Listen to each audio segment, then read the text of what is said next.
5 seconds. Start.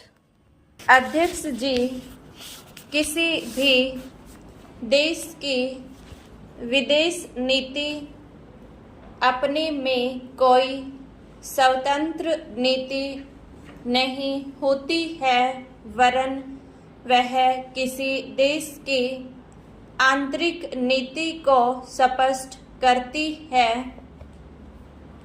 उदाहरण के लिए हम अमेरिका को ले सकते हैं।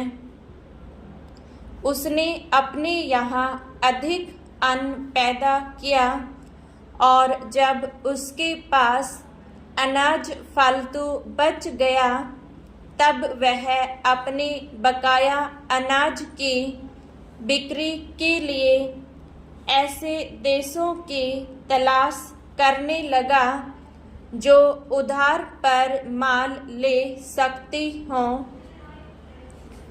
किंतु हमारी आंतरिक नीति ने यह तय किया कि खर्चीले ढंग से सरकार चलाएंगे और स्वदेशी मुद्रा की कोई राशि हमारे पास नहीं बचेगी। हमने कर भी लगा दिए और मुद्रा प्रसार भी कर दिया।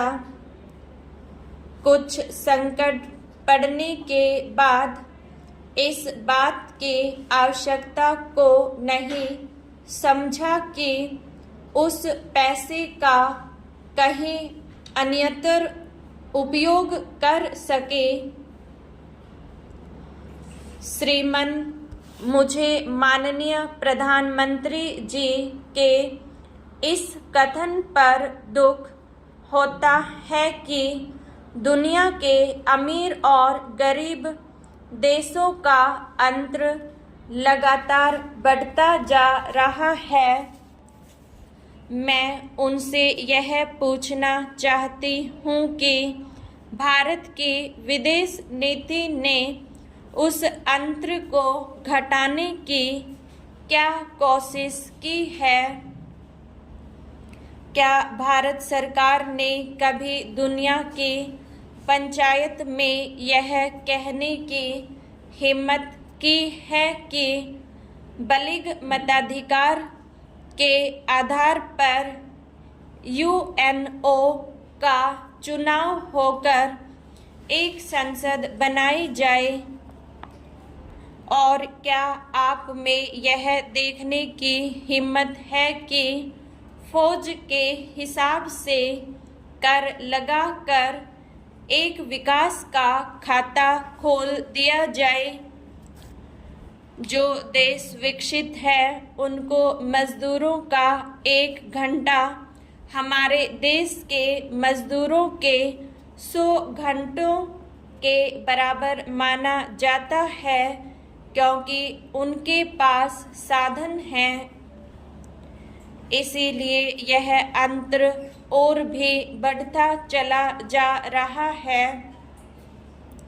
किसी देश के अंदर आंतरिक नीति में अमीरी और गरीबी का अंतर बढ़ता चला जा रहा हो और वह दुनिया के देशों में विद्यमान अमीरी और गरीबी के इस अभिशाप को समाप्त करेगा, यह समझ में आने वाली बात नहीं है।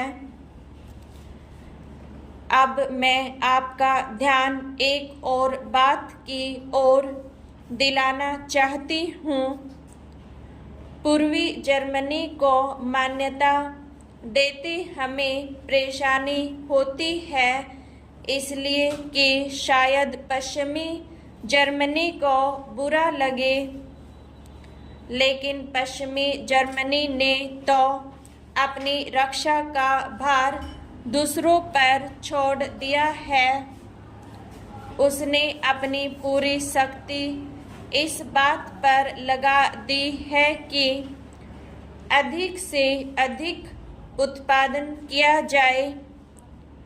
आपने जो समय दिया उसके लिए मैं आभार प्रदर्शन करता हूँ और आपका धन्यवाद करता हूँ।